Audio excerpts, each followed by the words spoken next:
বাইরের অস্বাস্থ্যকর মোমো না নিজে খাবো না আপনাদের খেতে দেব।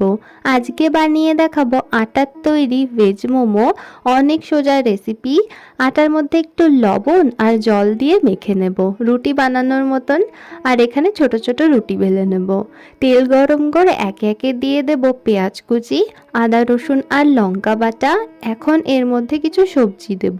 সবজির মধ্যে পাতাকপি কিন্তু নিতেই হবে। আমি লঙ্কা, টমেটো আর বিনস নিয়েছি। 1 চামচ নুন, 1 চামচ চিনি আর 1 চামচ দিয়ে দেব ভাজা গুঁড়ো মশলা। আর এর মধ্যে আমি পনির দিয়ে দেব 50 গ্রাম।